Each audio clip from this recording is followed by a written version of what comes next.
So good morning everybody, welcome to my TED Talk. My name's Terence Clarke, also known as Terry. Today I'm going to talk about stepping into the unknown and how this can really broaden our horizons and really give us a good quality of life.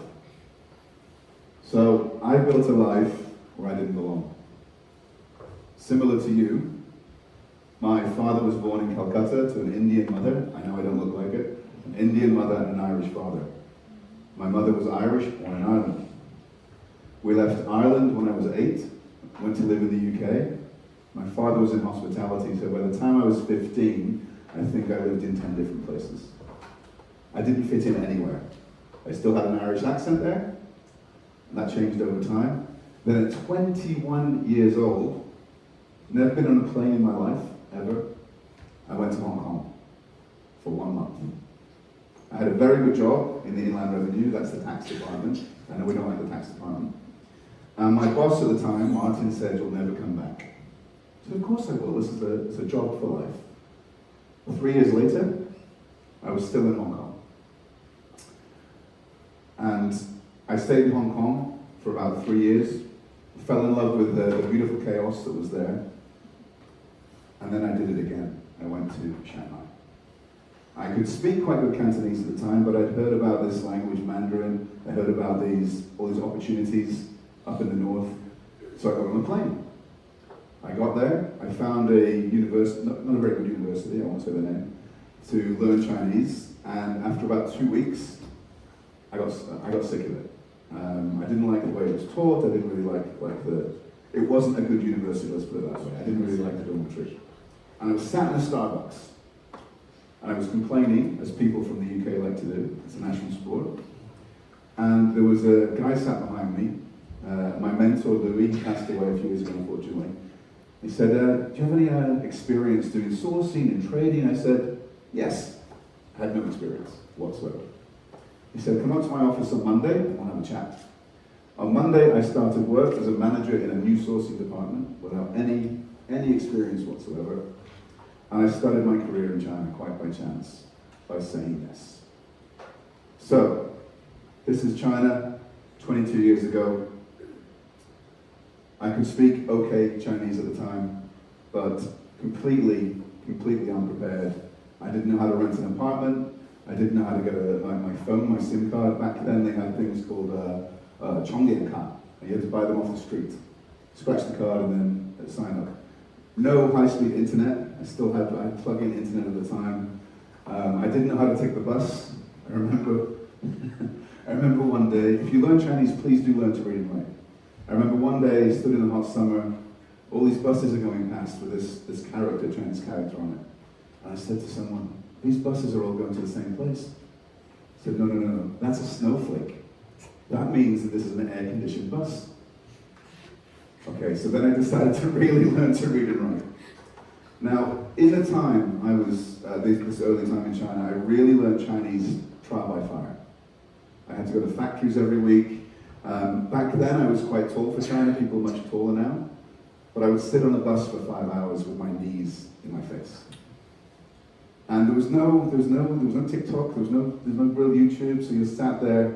I read a lot, I studied Chinese a lot on these buses. And I really learned Chinese in a difficult way, but it was really a good way to do it. Which I would say with any language, really immerse yourself.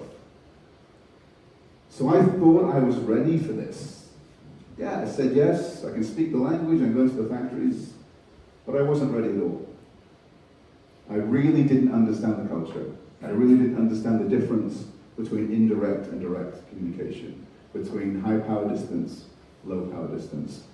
And as people from the UK do, we sort of go in and say, right, let's do it this way, without really considering anything.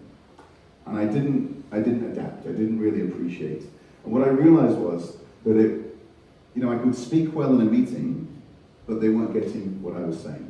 Even though I was speaking Chinese, I still didn't get the nuance. Now, a yes is very rarely a complete yes. Well, think about it is 100% no. Nearly every time, until you build the relationships with people. So I sort of took myself off to one side. I actually had another very good boss called Chris, an American guy. And In the business I was in the sourcing, the trading, there was always a problem. So the price, the shipment date, the quality, always changed. Part of the negotiation. After the contract signed, you still negotiate. And I would be, very embarrassingly, a typical expat, would lose my temper, didn't understand what's going on, and he took me to one side, and this is 20 years ago, and it's the best piece of advice I've ever heard. You need to learn to respond and not react. Take that breath. The deal isn't going anywhere, the shipment's not going to go any quicker. Take that breath, learn, be respectful to people. You're the guest in that culture, no matter how long you've lived there. And it's a lesson that stayed with me for all these years. So, it wasn't the environment, it was me. I chose to live there, but at the start, I didn't really adapt myself. I wasn't really aware that there was differences. Partly, I think, because of the way I grew up. I lived in lots of places. The UK is a very multicultural society. We don't really look at what you look like, we just speak. And I think I took that in the wrong way into China. I thought everyone thinks the same way as me. Of course they don't. So I learned that, I'd like to say the hard way, and it was the best way for me to learn it. So I had to change myself. You know, I doubled down on studying Chinese. I really learned about the culture. I learned how to work with people from different environments. I also learned Shanghainese as well, which only works in Shanghai, but I learned it because I lived there to really understand. And when you speak a language and understand the language, it makes your life much of a higher quality wherever you're living. So I would advise anyone wherever you're living, try, even so please and thank you. I'm really struggling with Russian, so with the grammar, etc., but I'm still trying because it's going to make life much better. So the progress didn't come from what I know, but it came from letting go, opening myself up to a new culture. And I think that's the most important thing we can do, whether it's language, whether it's food. You know, I cannot stand chicken feet, but I tried it. Right? So I can say that I don't like it. I've fallen in love with beshbamak and things here, but for me that was a little bit strange eating with my hands, right? But I tried it and I love it. So 20-something years in China, I have a very successful business there, and I'm still back and forth between China, but I wanted to then stretch myself. So I started again here in Kazakhstan. Then the new challenges come again. New language, new culture, no network. Right? Is that the right slide? Yes. Okay. New country, no network. People do speak a good level of English here, but not when you go to do anything official, when you go to the Tom. So I experienced that very, very well. But my 22 years in China has really allowed me to come here, set up a business, build a network, make some very good friends as well. But when I was in China, I did that alone. I built that myself. But in Kazakhstan, I'm not alone.